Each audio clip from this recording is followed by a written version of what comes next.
So then you say to yourself, why don't they just spend the money?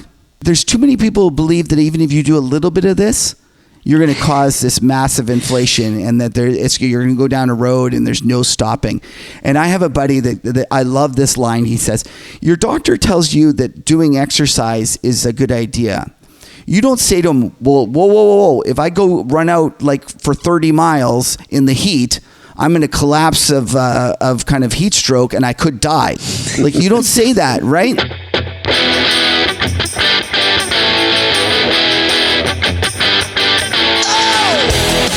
This is the MMT podcast with Patricia and Christian Riley. Hi, I'm Christian Riley and welcome to the Modern Monetary Theory podcast. You can find us on Twitter at MMT Podcast, and you can support the show by going to patreon.com/MMT Podcast. For as little as $1 a month, you can get early access to all our episodes and patron-only episodes. A big thank you to all our supporters so far.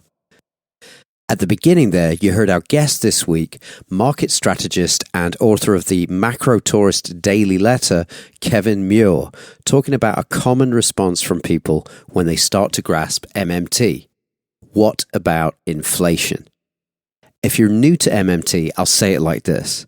MMT recognizes that monetarily sovereign governments, that's governments that issue their own currency like the UK, the US, Japan, Canada, and Australia, have no operational constraint on spending.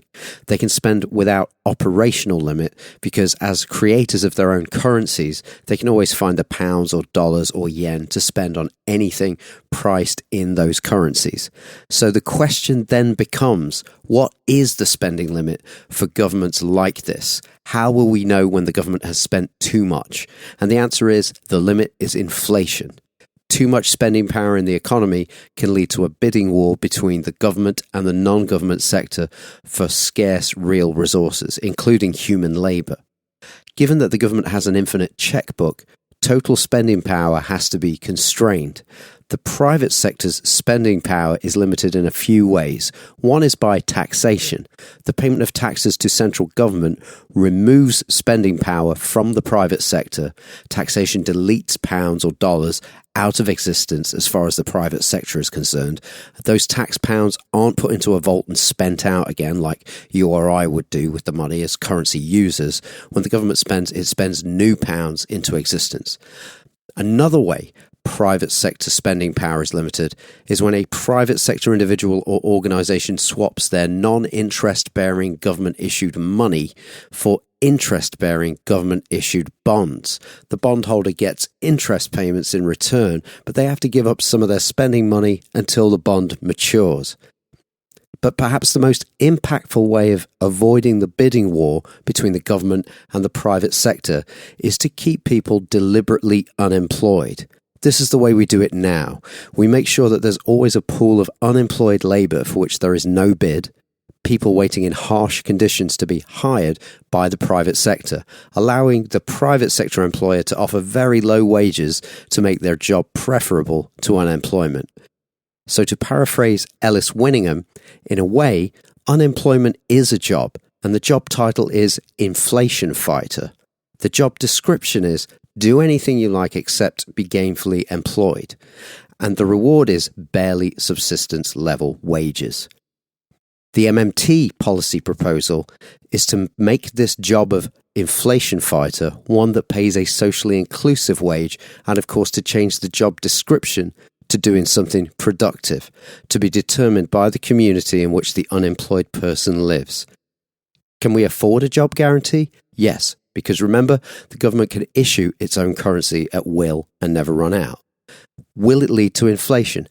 No, because it's the same buffer stock policy as the one we use now. We've just swapped the buffer stock of unemployed labour for a buffer stock of employed labour.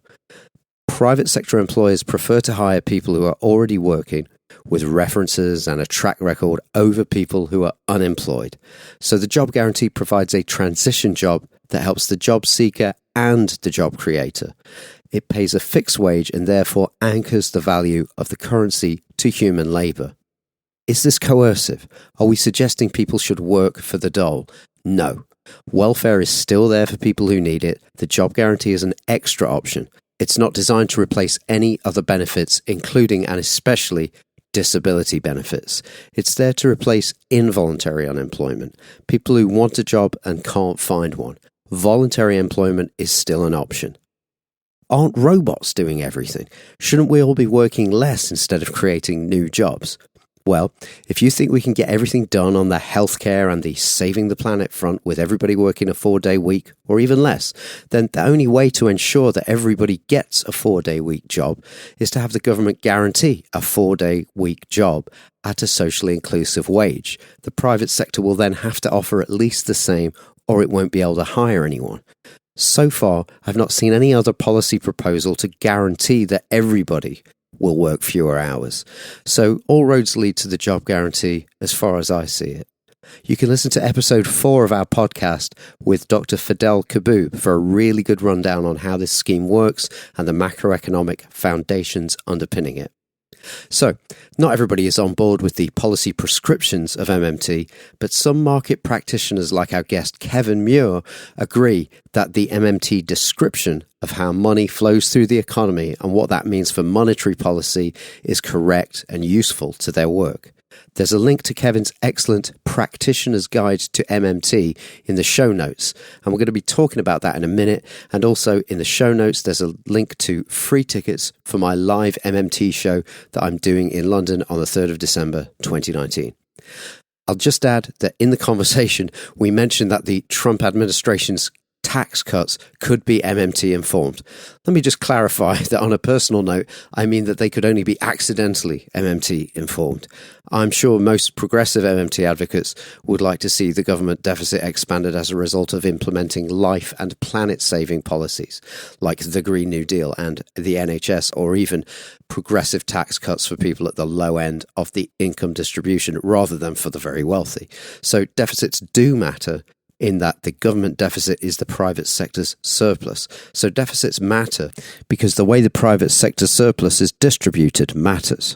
And it's clear how Donald Trump and his class allies feel that that surplus should be distributed. So full disclosure, I personally think that Donald Trump is a racist and a misogynist and not psychologically equipped to run a lemonade stand, let alone an entity backed by the world's biggest army.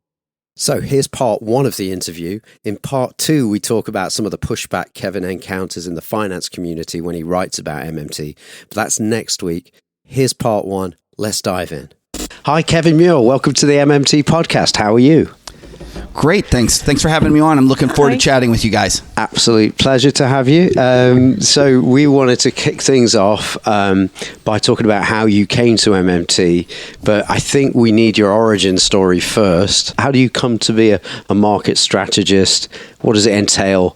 What do you do? You know, jump in anywhere. Sure. So I was actually always loved the markets. I'm a big fan of games and playing different things of that nature. So I always knew that I wanted to be a trader. And in my youth, I went out and I actually got a job while I was going to university at night, doing what we call discount stock brokerage here.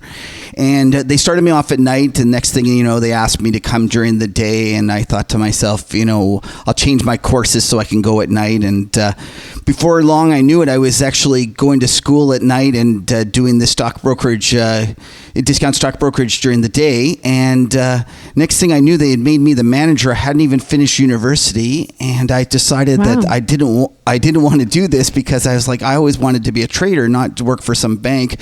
They had made me some level 5 manager or something, and I was a young fellow. So I actually picked up and went to Chicago. Because I'd always wanted to be, in the pits. It seemed so, glamorous and exciting. Yeah. And so I picked up and I moved to Chicago, and I got there and I hated it. And it wasn't very intellectual. We were stuffed in this little booth, and I just wasn't for me. So I picked up and I came back home to Toronto. I'm a Canadian. And I went to getting a job on an institutional desk. And one of my boss, he laughs about it now. He says there was people better at computers than me, and there were people that were better at trading. But I was the right mix because I was entering the markets in the early 90s when there was a real desire for computerized trading. I had actually handled what they call the index clients. And so I was hired on the desk at a very young age. I hadn't even finished my degree at university. I asked if they needed me to finish it. They said, it doesn't matter. I got it at night while I was working. And one of the things was, it was a very entrepreneurial firm, and they let me go ahead and run with the ball. And it was terrific. I got to trade what's called proprietary. So before long, I was trading just for the bank, and putting on trades on behalf of the bank. That was the only goal, was to make money for the bank. And it was exciting times. I went through the long-term capital management crisis in the late 90s and experienced the dot-com bubble. And then actually I had my wife and we had our first child, and she was born with a heart defect, and it was corrected at birth, but it was one of those things that it kind of made me question what I wanted to do in life, and I realized life was short, and I actually quit. And I thought to myself, you know what I'll do? I'll trade for myself for a little bit, because I can always go get a job at a hedge fund or another bank. So I went off and decided to start trading my own account, and I went 1 year, and that went well. And next thing I know, I went 2 years, and then 2 turned into 5, and then 5 turned into 10. And next thing I knew, it was 18, and that first daughter was off to university, and I had traded for the last 2 decades for myself. And so what I did was, at that point, I realized that I'd always wanted to manage money, other people's money, and I kind of thought it's time to get a real job. And I reached out to one of my friends here at East West Investment Management, the fellow who started it, and I asked him if I could come aboard. And now I'm the market strategist here at East West Investment Management. Oh, wow. Wow, amazing. That's a rollicking roller coaster ride right there, isn't it? So, I'll tell you what, one thing I was just thinking, when you said you went to Chicago and you were in the pits, my knowledge of the stock exchange comes from watching Trading Places, which is, not very, I would love to know, what are they doing there? Well, they are. It's basically they're doing a bid offer, and now it's all electronic, but it's basically price discovery in a pit. So people were screaming out bids and offers, and when there was the two cross, there was a trade, and it was basically just open outcry. And it's crazy to think that this is how it was done. Right. It wasn't very efficient by any means, but that was the way it had been done for 100 years. And I was just at the very end of it. It's a good thing I left there, because the pits weren't for long, and now it's all done upstairs. Right. And what do we say? All that shouting is done electronically now, or something. That's right. Right. Yeah. So at what point? And you mentioned it in your article about that most financial types dislike MMT. What attracted you to MMT in the first place, to the point where you kind of go against the flow and say, yeah, there's something in this? Right. So I'm an economics major, and if you had told me that I would ever listen to another professor in economics to help my trading, I would have told you were insane. I looked... I was so disillusioned with most, the economics and how it all worked. So when I kind of had stopped looking at anything that was related to like a DSGE model or anything like that, because I found that in the trading world, it just didn't work. All these, academic ivory tower, professors didn't really understand how markets worked. But one of the things is that you always have to keep abreast of the different things that are happening. And I kept seeing on Twitter people talk about MMT, and I was embarrassed that all I knew was what it stood for. I could tell you that what the initial stood for, but that was it. And so I reached out to a friend of mine who works at Bespoke Investments, and he seemed to be kind of partial to it. And I asked him, what is this? Can you help me, explain it to me so that at the very least I understand, what it's all about, so that I can not appear like a fool. And so he passed me on. He introduced me to Stephanie Kelton's lectures, and he gave me a few things, and I went about listening to it. And for sure, it's difficult to, when I first saw that first lecture, when she told me the government spends first and then raises money, it was tough to take. It was difficult to kind of, it's like being told the Earth's flat, and then all of a sudden you find out it's round. So it's a little bit, I I kind of laughed and said I had to hold on to the bed because it felt like it was spinning, and everything that you've always kind of known. Because don't forget, I'm still a classically trained, economics major. So the reality is that I've been taught almost all these other things that MMT goes against are just wrong, right? Mm-hmm. So as I learned more about it, I just became more and more fascinated by the fact that it actually worked. And you could see it in action, basically, in your work. For sure. I went and I started to learn about it and think about it, and I'd often grappled with why didn't the quantitative easing that we were so worried about create the inflation that open letter to Ben Bernanke that was signed by many, many top professors and market practitioners. A lot of people signed that letter was saying the third quantitative easing, or maybe it was the second quantitative easing, was going to cause inflation, and it never came. And so as I started to kind of dig down into MMT, I realized that it was actually answering a lot of the questions that I had. And I just proceeded down the rabbit hole. And one of the things that I really realized that it was something that was there was this same fellow that put me on, in touch with Stephanie's work and all the different Randall Ray and all these different other people. He asked me to be on his podcast. And I said to him, sure, I'll be on. And he says, what do you want to talk about? And I said, well, we can, talk about the markets or whatever. But really, I always like a podcast where it's more of a discussion. It's not just an interview. And why don't we just talk about MMT? And he said, that's a great idea.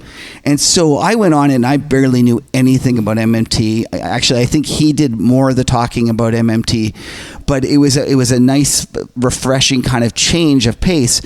And he phoned me up a couple of weeks later, and he said, that podcast you did with us? And he said, you're actually the third most popular podcast episode, of our thing. And he named the other two guys that were ahead of me, and they were like, it was Patrick O'Shaughnessy and Jeff Gunlack, which are two very famous kind of market strategists, kind of macro thinkers. So I thought to myself, well, you know what? They're definitely not tuning in to hear me. So there must be more to this MMT thing in terms of people's desire to kind of understand it. And just like I was curious about it, I realized that it was just at this point where the financial community was intrigued by it. They knew that there was something there, and they felt like they wanted to understand it. So I set about just going and learning everything I could about it. I watched hours of Randall Ray's lectures. I would get up Saturday morning, I'd put them on YouTube, and I would listen to it for 5 hours straight, and then I'd do the same thing on Sunday. It was fascinating to me, and I wrote some articles. And the really interesting thing about it was that as I wrote those articles, there was some obvious pushback. There was, you guys must get stuff like this. I got hate mail. There's such strong emotions around it. It boggles the mind. Yeah. Yeah. Oh no, I got people phoning me up, leaving me nasty voicemails. Did you have you ever got that? Not yet. Thankfully not. No, maybe that's. Oh yeah, that's old school trolling. I mean, you get the people Pick up in the phone. Twitter. You suck. Yeah. Now it's all on Twitter. Now the hate is done on Twitter. Yeah. That's right. And it's usually just something like Zimbabwe or something related like that. So it would have to be somebody that knows you to call you, right, Kev? Yeah, well, no, because I don't forget my phone message number is out there, right? So people, especially in the finance community, there's a big pushback, and they really feel like this is really something against what they stand for. But I'll tell you, what's interesting is that not only did I get this hate mail or this hate kind of swelling, but I also got the opposite. I got a whole bunch of really smart, articulate people, really, really profound thinkers that reached out to me and said, hey, you know what? I've been using this for the past half decade. Here's my notes when I met with Stephanie Kelton at a luncheon, blah, blah, blah. Right. And I realized that the people that were willing to be a little open-minded, the people that just didn't think to themselves, well, that can't be because I've been taught that that's not the case. The people that actually looked at the evidence were embracing it, and they were using it to make themselves money. When I came across it, I thought it's gonna penetrate on the right of the political spectrum first. Actually, that's what I thought, particularly because of what they were saying about taxation. Like a tax cut could, that's right, achieve the same thing as a spending increase, i.e. increase the deficit and increase aggregate demand. But it's been the opposite, hasn't it? I thought it would break through on the right first, and also with people like yourselves, because you guys have to deal with reality. And that's why you didn't like neoclassical econ, and you abandoned it as soon as you needed to do anything useful in the world. So I thought it would, So I do get surprised when the people in the finance community seem to be getting very heated about it. That's amazing, isn't it? Yeah. Because you guys. It's in your interest to get things right? It's not like the economists in politics who don't seem to care as much for some reason. But but at the same time, yes,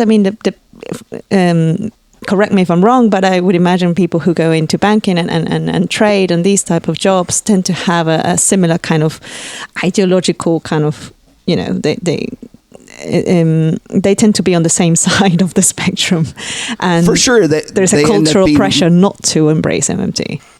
Well, you're absolutely right, and it's been associated with the left. But I completely agree with Christian that the reality is that it doesn't have to be necessarily a left-wing policy. And this is one of the things that I like to stress when I'm trying to talk to people about it, and I'm trying to say, put away the emotion, and let's just think about this. I divide MMT up into two parts, and I think Randall Wray was the one who says this. He says there's the descriptive part of it, meaning the explanation of how a modern fiat monetary system works.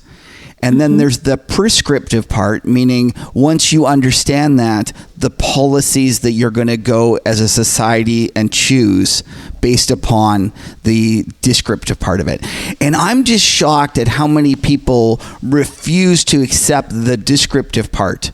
And I find that on the finance side, the people that are most willing to kind of embrace it are actually the ones that trade what I call the plumbing, meaning like the money market, the front end of the curve, the people who might have traded directly with the central bank or actually had worked at a central bank. They understand how it actually works, and you'll find like Warren Mosler was like this. He actually traded it with the short end. It's called a STIR trader, short-term interest rate trader, and you'll find that they are much more apt to agree that that's how it works. They understand. It's almost to me like they've seen the sausage being made and they have no problems with it because they understand what's really going into there. Well, what I'd like to do is talk about the pushback that you've seen out there and the pushback that you personally get when you talk about MMT. But just before that, it would be good to just quickly talk about that descriptive part.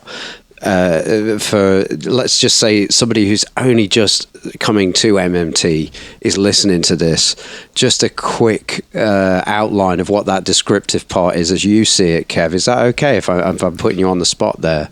Yeah, no, I don't mind. I guess to me that the way I always explain it is that the realization that a government, based upon the fact that it has its own monetary system, that it doesn't have obligations to denominate in another currency, and all the stipulations that MMT places on it, assuming those things, the reality is that no government is ever fiscally or financially constrained.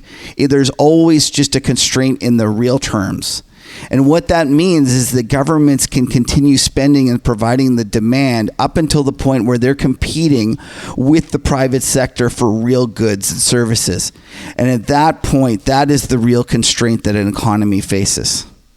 Got it. Yeah. And so that is the descriptive part. Now, the prescriptive part, I've just been having a reread of your two MMT for practitioners guides, which I'll link to in the show notes. And I've linked to it in previous episodes as well. But the prescriptive part, I don't know how much Randall Wray you've delved into, but really the only policy in MMT is the job guarantee. Everything else, now you could say like a Green New Deal is MMT informed, but it's not in MMT as it's not in the body of work. That But you could also say like Trump's tax cuts are MMT informed, but they're actually more. They're more MMT than. In fact, you wrote about that, didn't you? Yeah, I say that Trump is the most MMT president and maybe even MMT leader that we have. You think about it. He was 6 years into an economic expansion, maybe 8 years. I can't remember. 8 years into an economic expansion, and what did he do? He did a fiscal stimulus, and a Keynesian would tell you that you should be balancing the budget, and Austrian would be telling you should cranking rates to try to make money tough and instill all sorts of discipline. An MMTer would say, as long as there's no inflation, you should be expanding fiscally, right? And you even saw it when they asked him why. They said, if the economy is so good, why are you pushing for the central bank to lower rates? And he said, because there is no inflation. And it's just I'm actually kind of shocked at the fact that people, those who like Trump often fail to recognize that he's actually more MMT than any other president we've had. So, that's not going to go well, is it? Trump is the face of MMT. Fantastic.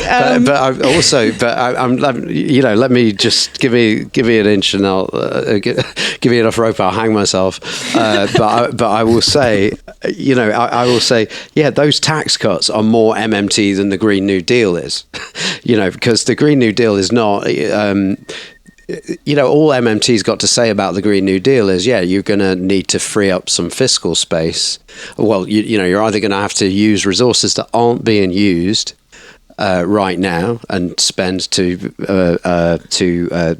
put those resources into operation up to the point where you get inflation.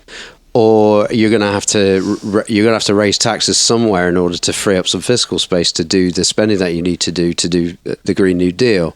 But again, the job guarantee. That's MMT. But the job guarantee is the thing that's written into MMT. Yeah. The job guarantee is the thing the job guarantee is the thing where in ordinary times when the planet's not burning down and in times that aren't crisis, the job guarantee is saying, look, capitalism is disruptive. It's supposed to be. It's supposed to be putting people out of work. It's supposed to be, the private sector is supposed to be getting more efficient and stuff. So what are we going to do? Are we going to accept the fact that those people should, just sit around and wait for the economy to reorganize until it needs them again? Or can we do something more, productive? This transition job, the buffer stock. So the job guarantee is to MMT what the Phillips curve is to the mainstream. Yeah, for the stabilizer quality, for the macroeconomic stabilizer property that it has. Yeah, but I kind of feel like saying Trump is MMT is not going to be very popular. This is it. I was just kind of making a point that a lot of those policies are MMT kind of exactly. Let's just say friendly, for example. But I'm not trying to say, and this is my problem. I am not technically an MMT guy, and I see a lot of people on Twitter discussing the nuances about what is and what isn't MMT. And I'm interested in kind of getting things right. In terms of understanding MMT and understanding that descriptive part about how a modern monetary system actually works is the extent that I really truly believe in MMT. I believe that the descriptive part is correct, and that, for example, the QE, they knew, MMTers knew that QE wasn't going to cause inflation. And that's what's so attractive to me, because I'm not really as interested, as much as I kind of as sympathetic to how you guys are trying to make the world a better place with your MMT. And I honestly believe that. And one of the things is that I try to separate what I think should be versus what will happen. Yes. And even if I think something should be this way, the reality is that I can't trade against that. Yeah. So even if I thought MMT was the greatest thing in the world, but we didn't put it into kind of fruition, I wouldn't go and trade that. I would be like forced to deal with the fact that no, this isn't working, and I would just abandon it. But having said that, so I always try to say you trade what is, not what should be. And to me, that is why the MMT is so attractive, is because it explains what is way more than people realize. But what I do think it's important to highlight with regards to the whole kind of, Trump is already using MMT in a way, is that the right has always used an understanding of the economy which is similar to what MMT describes. We can go all the way back to the wars and even, Germany.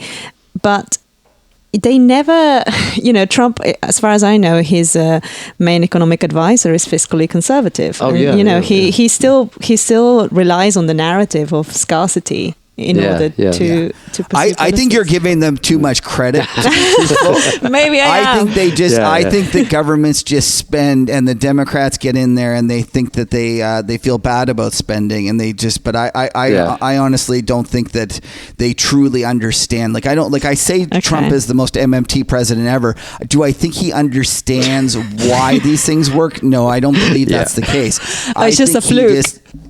I just think he just goes for it, and that's the reality of it. But I think it's really important that we try to understand how it actually the system actually works. Yeah, no, I mean it was just on brand for him, wasn't it? It was just like, I'm just going to give a load of tax cuts to the high end. I don't care kind of attitude. But he does stuff that's on brand, and as it turns out, it was accidentally MMT. Because he is on record. I mean, he's on a video saying, the first of all, we cannot go bankrupt because we create the money. Yeah. Again, that's MMT. And nobody said anything. And I was like, if a lefty had said that, they would have, murdered him. Yeah. I don't understand why the left doesn't embrace it more than they do. And that's actually one of my biggest worries, is that they're going to fall for this idea that they have to balance the budget so much more so, and that they're going to go and they're going to try to instill and do these things through tax hikes. Especially if Trump gets this, he runs up the deficit and people go, look, the Republicans are irresponsible. We'll get in and we'll balance the books. I mean, you're right. That is kind of the cycle. I think they see the narrative instrumental in their kind of class struggle objectives. But we personally believe it's misguided. I think you might agree with me, Christian. But it's going to take a while to get the lefty grandees to accept any other kind of strategy, because they think that the moment that you say taxes don't fund spending, it basically means the rich can have as much money as they want. Yeah, and and really what we're trying to do, and if you've been listening to us, you'll know what we're trying to do is say, and lots of people say this, is let's make the rich irrelevant, because if you tie it to them being nice and giving up their a portion of their wealth, if you tie looking after vulnerable people on whether we can take enough tax off people at the top end, we're going to be waiting. There's programs we could put in place tomorrow, given the way the economy works, given the way fiat currency works. We could be doing this yesterday. That's the thing. For sure. Yeah, the left kind of restrains itself in action because often it is scared of upsetting people. The people at the top who they think they rely on for taxes, and it's almost like shooting yourself in the foot. I completely agree. And not only that, it's gotten even worse, because if you look at the stupidity of negative rates in Europe, right, a government is literally getting paid to invest in their country today. And that is it's just absolutely absurd that they refuse to spend. And, Germany is just I just shake my head over and over again at the policies there, because they desperately need to go out and to spend. And listen, if you want to do it from a right-wing kind of point of view, then cut taxes. Yeah. I don't care. Just do something, because the reality is that going and trying to do monetary ease with fiscal austerity does not work. We've seen it time and time again. We just have to look at the actual effects. The European economy continues to stink. But then we can go and look at MMT and says, of course this doesn't work. Of course we know this from our theory that this isn't going to work. And it just shocks me that the left refuses to do it because they're worried about upsetting the kind of the rich people. But the bond market is just begging somebody to go out and spend money. Just begging. Like, think about it. What is the reason the bond markets are going up so much? They're going up because there's actually a lack of supply. Right.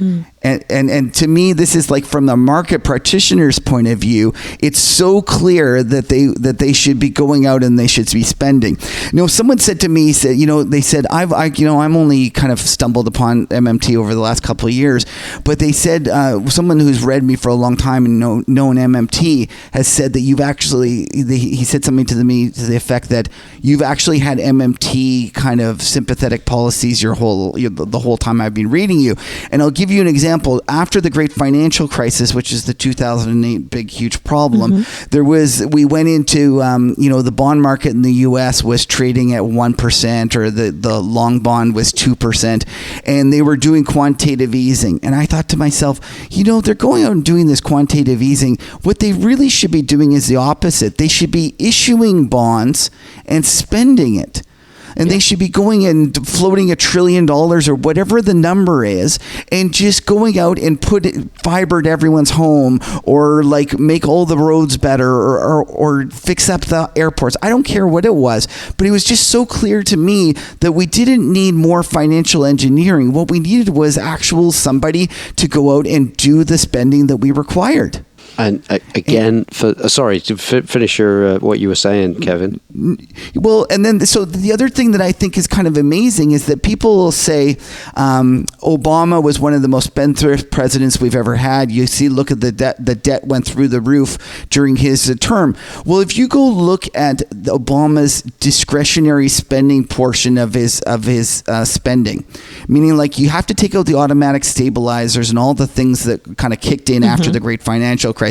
But if you look at the discretionary spending of the federal government, and you go look past the last 3 or 4 decades, you'll see that there was, up until the great financial crisis, there was 2 different years when it fell year over year. I think it was 1969 and maybe like 89 or something like that. There was two years. So out of 30 odd years, there was 2 years where it went down. Well, under Obama, it actually went down for 4 years in a row. Wow. So everyone thinks that they were doing this kind of very loose fiscal policy, whereas the reality is that they were actually tightening, because don't forget, he had the Tea Party to deal with. Yeah. And so they were actually going and doing basically pro-cyclical cuts, meaning that at a time when they should have been expanding their deficits and expanding their spending, they were actually doing the same as the private sector. Yeah. And this is the absurdity of government, and it just kind of boggles my mind that people still think that Obama kind of caused all this problem. Well, if anything caused the problem, it was the fact that they weren't loose enough on the fiscal side in the kind of the wake of the 2008 crisis. And did Obamacare not represent a big increase in spending? No, not compared. Don't forget, it wasn't immediate, and it wasn't big enough. Like, if you go look at the discretionary spending portion of the government, it actually went down for 4 years in a row. So not just 4 years, like it was 4 years in a row. And think about that. We had up until that point only 2 years out of 30 that ever had that happen before.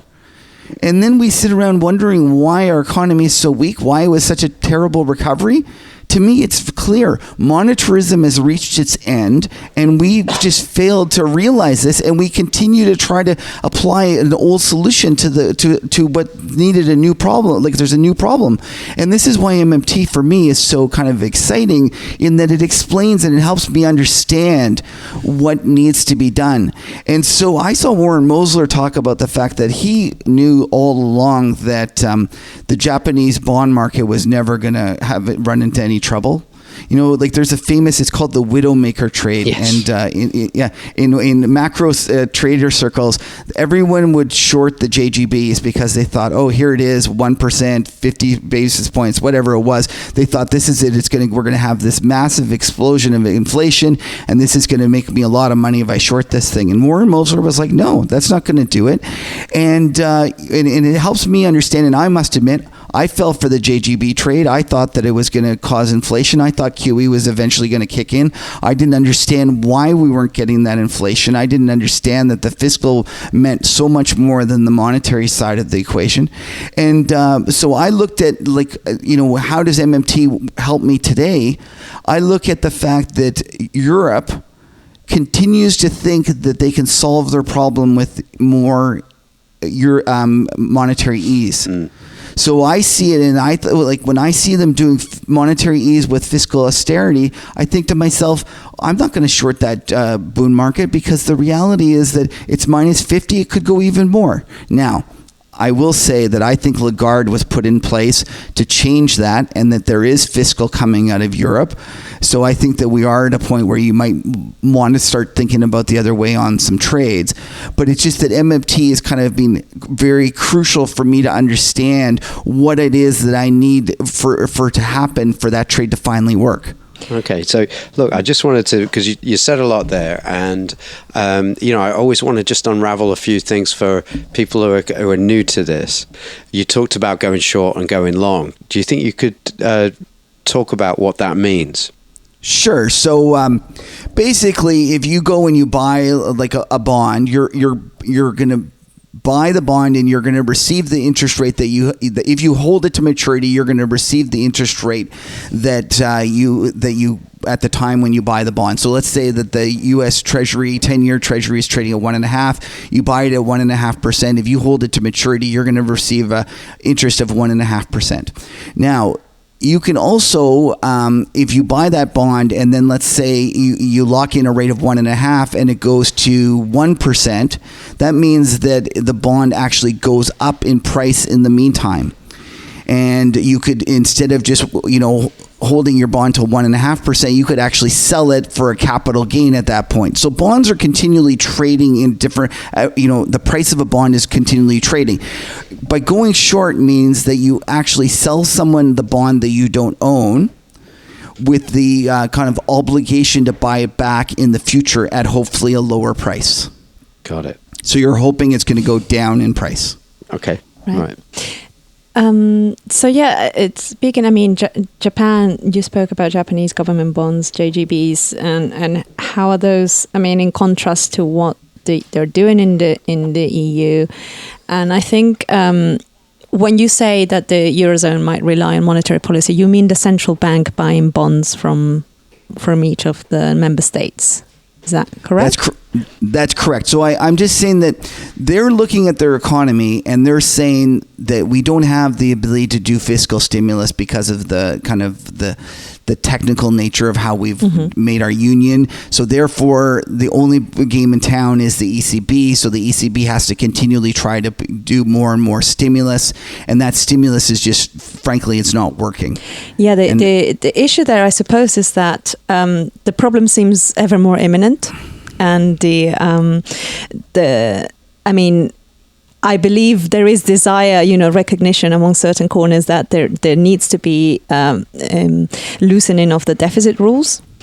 But I don't think, because they need everyone to agree, because this is a fundamental rule, I'm not sure whether, even if they wanted to, they would be able to manage to get that passed in time. So they would have to find another way of getting creative with, with exceptions, or just simply allow countries to break rules. Have you looked at this, the kind of the political game in Europe, in order to sort of think about how you're going to trade? Well, for sure, and there's no doubt about it that is the pushback to when I say that fiscal is eventually going to come. Everyone says, but they can't do it in Europe. Well, I'll tell you one thing. The one thing I do believe is that when it's in a politician's interest to figure out a way around the rules, they're going to figure it out. Yeah, and I see that recently, there was the Germans have just come out with a way of creating, subsidiaries of their utilities, and they're going to figure out ways to get around their rules about issuing debt by kind of creating a shadow balance sheet. So and not only that, this goes back to the idea that Shelton talks about all the time. These are self-imposed. So yes, I hear Yeah. what you're saying, that technically the rules are such that there's no way they're going to do it. But in the great financial crisis, there was all sorts of rules that were relaxed when the government really needed to do something at the Federal Reserve. They weren't allowed to buy things that all of a sudden got changed. And I contend that if these are self-imposed, and if we want to, we can take them off, and we will. Yeah. And the real question is, do we want to? And I think that up until now, it's been a problem that people somehow have thought the rules have been protecting us, whereas those rules are actually the cause of our problems. Mm-hmm. And as more people understand that, I think there'll be more of a chance that those rules get changed. So when it comes to Japan, what is Japan doing differently? And also, let's just talk about, why the quantitative easing in Japan had the result that it had. Kevin, do you reckon you could talk about that? Well, sure. The one thing that always kind of infuriates me about Japan is when people say, look at MMT, it didn't work in Japan. And I'm like, Japan is the farthest thing from an MMT country around. Every single time their economy got going, they raised taxes. Oh. Like even now, they're raising taxes again to try to to balance their budget. Yeah. So they are kind of the poster child of what not to do, and they are not MMT by any stretch of by any stretch. All they are is extreme monetarism. That's all they are. And it really, really makes me mad when people use them as an example of why MMT doesn't work. And this goes back to what I say. If you want to see MMT working, you can look at the fact that the U.S. has actually been the strongest performing economy over the last couple of years. And I think it's directly attributable to the fact that they were running the only fiscal kind of real deficit out of all of the developed nations. Yeah. And so I think that they are an example of MMT working, not Japan. But Japan, I still think, though, is an interesting case study in that it helped me understand basically why money isn't what we think it is. And maybe if we'll go through it together, because I think this is a lot of fun. So if we think about the Bank of Japan owns, I'd like to talk about things as a percent of GDP. So I think Japan has 225% or something like that outstanding of JGBs as a percent of of their GDP, right? So which means that they, let's just say they have $1 trillion GDP, they have 2 trillion outstanding of JGBs. Obviously these numbers are way bigger, but we could talk about it as percentage. On the other hand, we have the Bank of Japan that is long 100% of JGBs. Okay, so we have on one side of the government's book, the Bank of Japan, they own 100% of GDP in JGBs. And then on the other side, we have the Treasury of Japan, and they are short because they've issued it, kind of 225%. Now I look at this and I say to myself, well, that doesn't really make any sense. You have a long on one side and a short on the other side. It's kind of like if you and your wife are joint, you have a joint balance sheet. She goes out and takes out, or let's say she has $100 of assets and you have minus $200 of assets. Well, as a whole, you're really just minus 100. Right? It's just those two offset each other. So let's just do kind of an exercise where we say to ourselves, what would happen tomorrow if the Bank of Japan decided that they were going to go and just kind of rip up the JGBs that they had from the Treasury? And I'll ask you this. Do you think on an economic basis that anything would really change in the economy? Yeah, in the real economy, yeah. Yeah, in the real economy. Forget about the markets. Let's just talk about the real economy. If they just all of a sudden rip that up tomorrow, would anything change? No. Yeah, I can't think of any reason why it would change. Why would it? In fact, why would it? Okay, so then you kind of think to yourself, okay, wait. So that means that they could go and rip that up and nothing in the economy would change. And now I think that the markets would do some stuff. We can talk about that. That's kind of a different thing. But let's just keep it in the real economy for a second. So now all of a sudden, instead of the government actually having kind of 225% of GDP as outstanding of debt, really what they have is 125% of GDP outstanding as debt. So now all of a sudden you're saying to yourself, wait, if they only have 125% of GDP outstanding as debt, and they've been at 225, I guess they could go and they could issue some more bonds and spend that money. They could do more deficit spending, right? Yeah. But the reality is, why couldn't they just do that without even ripping the two up? And then, like, it gets even more kind of strange when you think about this. And this comes back to Shelton's point about the fact that they don't actually, people don't realize this, but many governments don't have to actually issue bonds. Like, sorry, there's no, that I said that incorrectly. What do you say? You mean Kelton, yeah? Yeah. Oh, sorry, Kelton. Yes, I'm sorry. Yeah. It's Stephanie. Oh, yeah. Sorry. Yeah, she's quite. I got her name wrong. So it's a portmanteau of her first name and surname. Skelton.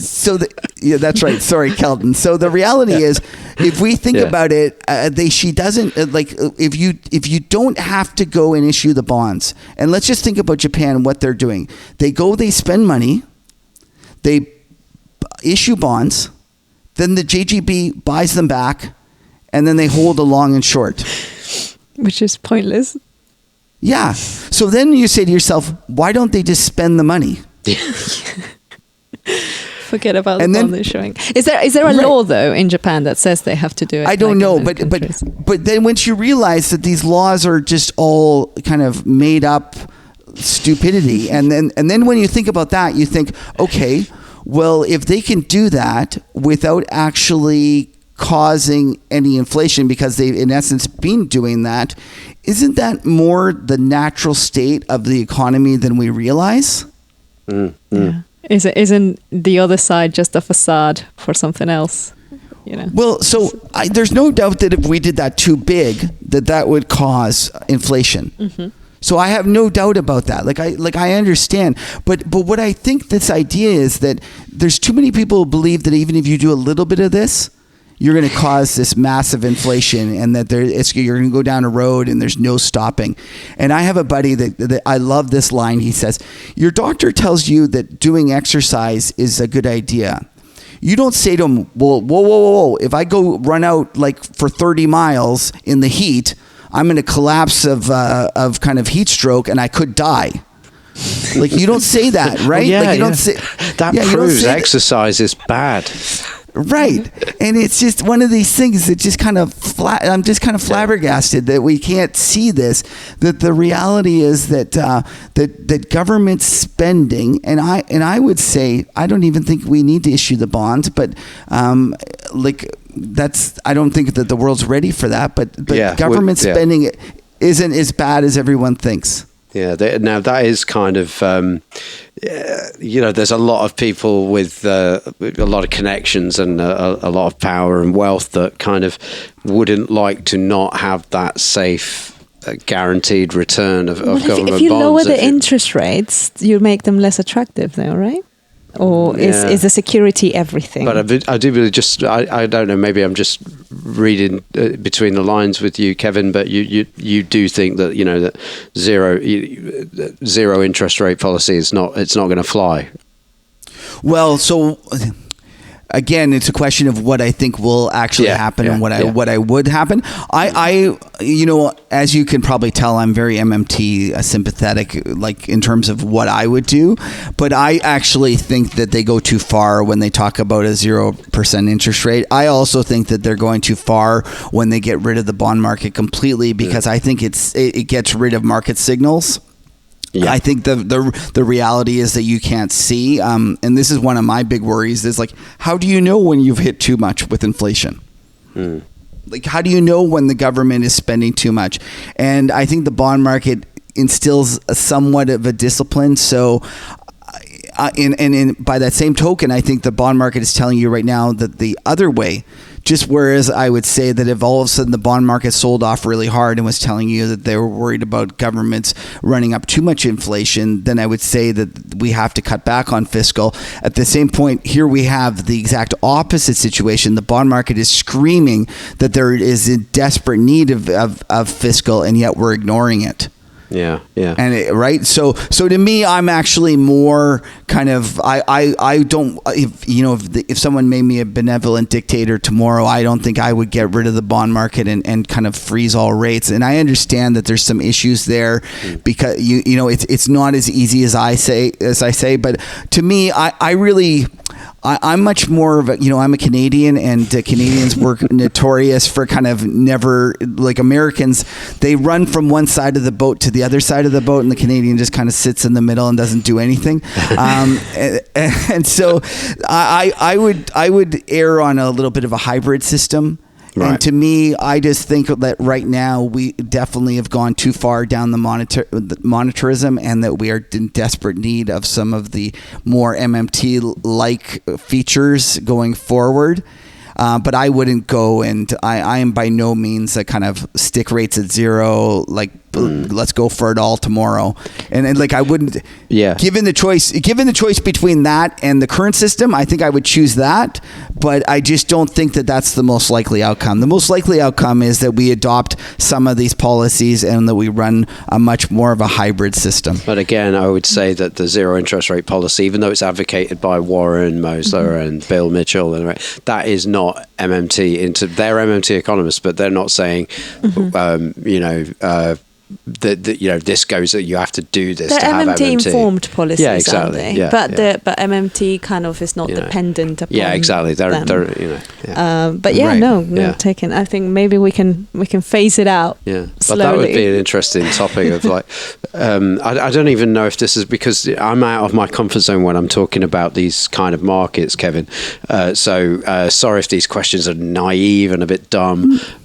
If the government stopped selling bonds, would practitioners, strategists like yourself use another type of indicator other than the yield curve, another type of indicator to determine market sentiment?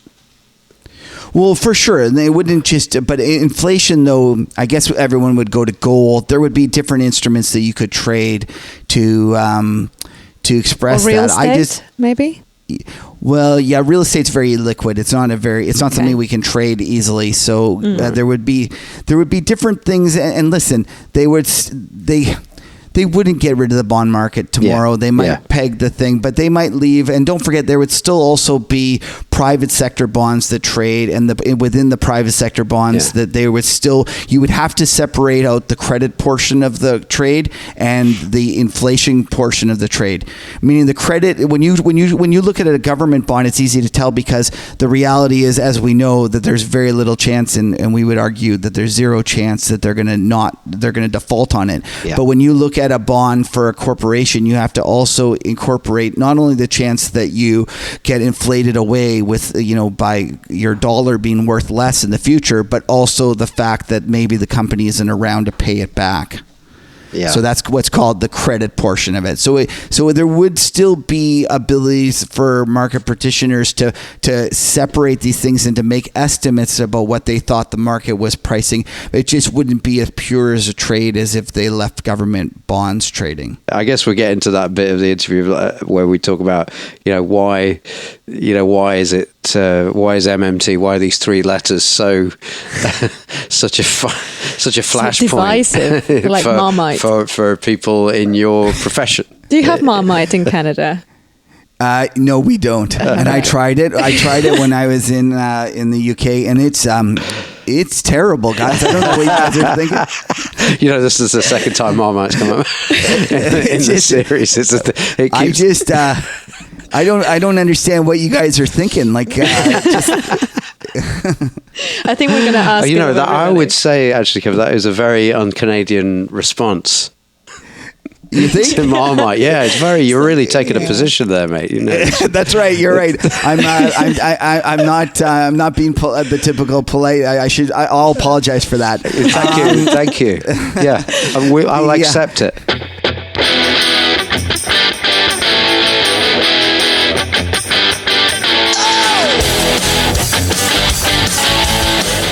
That was the MMT podcast with Patricia Pino and Christian Riley.